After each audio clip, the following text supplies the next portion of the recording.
Hello everyone, welcome back to another video. This one is called Newbie's Crash Course of the Black Zone. It is this area up here above the Royal Continent. I'll be talking about how to get to the Black Zone, resources that you can find, what hideouts are, and some other common structures found in the Black Zone, as well as some tips and tricks for survival. I'll timestamp the different sections in the description below so that you can easily access the different sections if you're looking for a specific topic.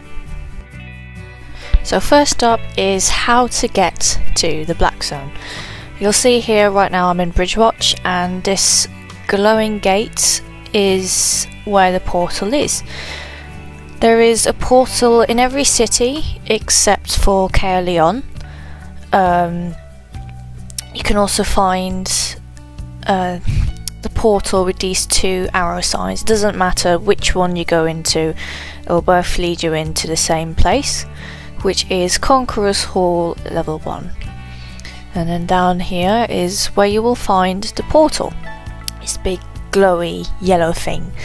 The colour differs depending on which city you're in, so it's yellow because it's in Bridgewatch, and up here you'll see that's my portal lock that says that as of now I can only use the portal lock in Bridgewatch. If I wanted to change my city lock for whatever reason, you can do the binding removal down there. I've recently rebinded back to Bridgewatch from Limhurst, so I've got a 2-day cool get down, but usually it'd be around 7 days from the last time that you portal locked to be able to lock to a different city. These structures here, the big glowy things in the Black Zone, are your portals. So this one over here is for Bridgewatch. So you typically have around three portals in each city. So in Bridgewatch here we had west, north and east portals. And then over here we've got the Limhurst ones, which will be green. And then in Fort Sterling you'll have white ones. And then in in Thetford you'll have purple ones, and then in Martlock you'll have blue ones. If you want, another way that you can change your portal lock is if you go into the Black Zone and then from the Black Zone go into a city, your binding will automatically change to that city. So as of now I'm only in my portal lock is Bridgewatch. If I were to go through the Bridgewatch portal, run all the way to Limhurst and then entered Limhurst that way, my portal binding will change to be Limhurst. There would be no cooldown, that's for only when you manually change. So as you go in you'll see these, what do you call them, like soup things, these shrines that you can take. They will turn you invisible, like so, but they will also silence you. The main use for this shrine is pretty much to move from this portal zone to the next without being detected and safely. As you can tell right now there is quite a lot of, well, there's a fight going on, but there is usually quite a lot of traffic in this area. There are usually portal gankers and other people around trying to catch newbies out. I'm only avoiding the fight out of habit, but if you did get hit by a player's abilities, it won't affect you, and mobs will ignore you, so you can run straight through them. At the top left you can see the purple debuff is the duration of your silence, the blue one will be the duration of your invisibility, and your invisibility will be the first one to go. When you're invisible, don't try and loot anybody, no matter how tempting it may be, because that will bring you out of invisibility. You will be silenced and vulnerable to attacks. Alright, so the first debuff I will have is that I can only use the last portal that I used for 10 minutes. So I can only go through the north portal, as that's the one that I went through out of these three over here. And the second debuff is a cooldown on the invisibility shrine, which lasts around 9 minutes. Another important thing to note is that the invisibility will only be for that zone, so as soon as you zone into a different one, it'll be gone. So the next section will be about resources in the black zone. And in the black zone, you can get any tier of resource, so that's from tier 8 to tier 2. In this zone, which is a tier 5 portal zone, you can get tier 5 to tier 2. And up here, you can get tier 8 resources. And the black zone is the only place where you can get tier 8 and tier 7 resources. You cannot get them in a royal continent. The only exception would be if you went to a T7 red zone in the royal continent and did fishing. In this instance you can get T7 fish, but that is the only T7 resource that you can get in the royal continent. Now, each city in the black zone has its own main resource. So for Bridgewatch, that main resource is hide, and for Lyndhurst the main resource is wood. You can also find dire bears in certain biomes, which are tier 8 skinning animals, and they can drop a pup when killed. And with that pup you can actually raise and saddle the dire bear, which at the moment is selling for about 8 to 9 million if it's normal or good quality. The loot and fame from solo dungeons in the black zone is significantly better than solos in the royal continent. So if you compare a yellow zone T5 solo dungeon to a black zone T5 solo dungeon, you'll find that 1, the fame is better, and 2, the loot is statistically better. The third section of this video is hideouts, which are safe places in the black zone that can be used by the guild or alliance. If a HO has a green roof, that means that it is owned by your guild, in my case Galahad. If it has a blue roof, then that means that the guild who owns the HO isn't in your alliance, but you have access to it. If the roof is purple, as shown, then that means that the HO is within your alliance and you have access to it. And then if we found if we found a red one, that means that you do not have any access to it.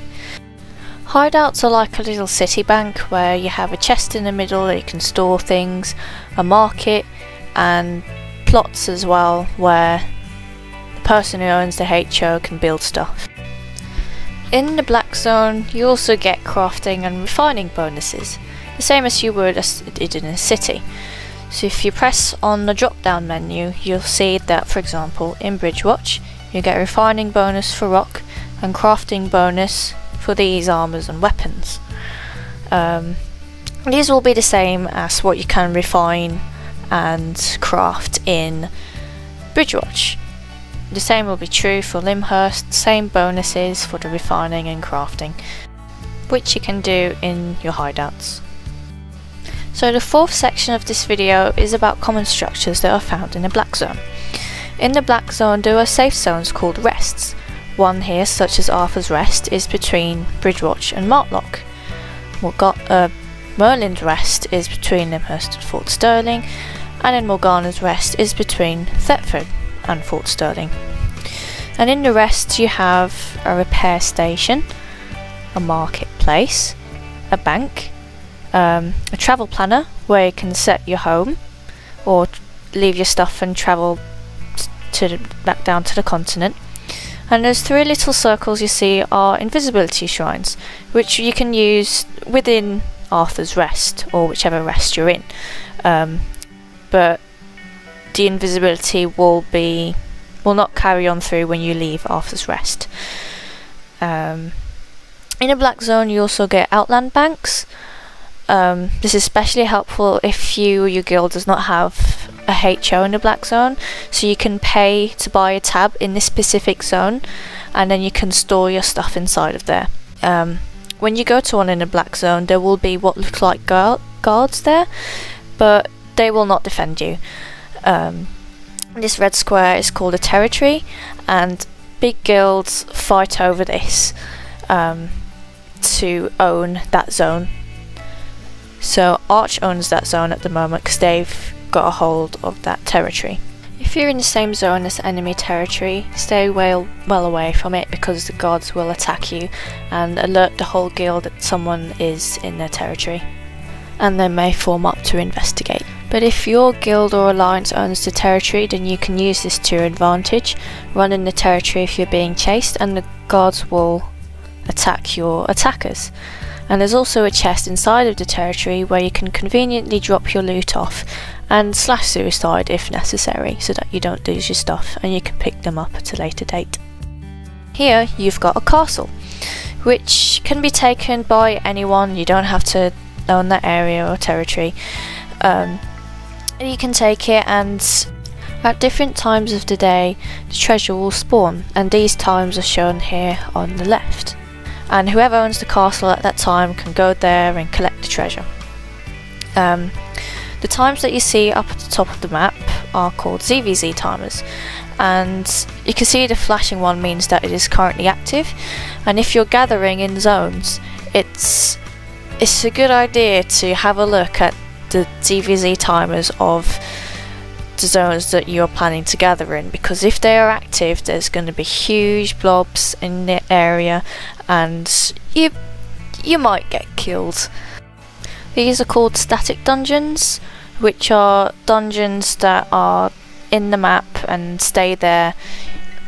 They won't disappear like normal group dungeons do, and you can just go in there and find some mini dungeons inside of it, kill some mobs as you'd normally do in a usual dungeon.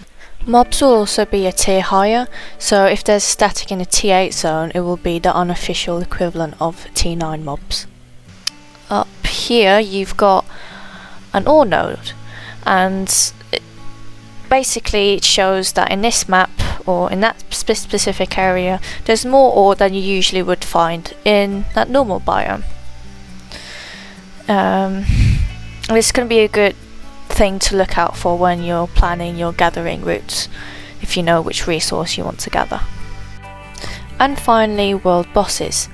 These can be found in the black zone or the red zone, on the areas on the map which have a boss in the middle, which is designed for about 10 players. It's a big group of players that it's designed for.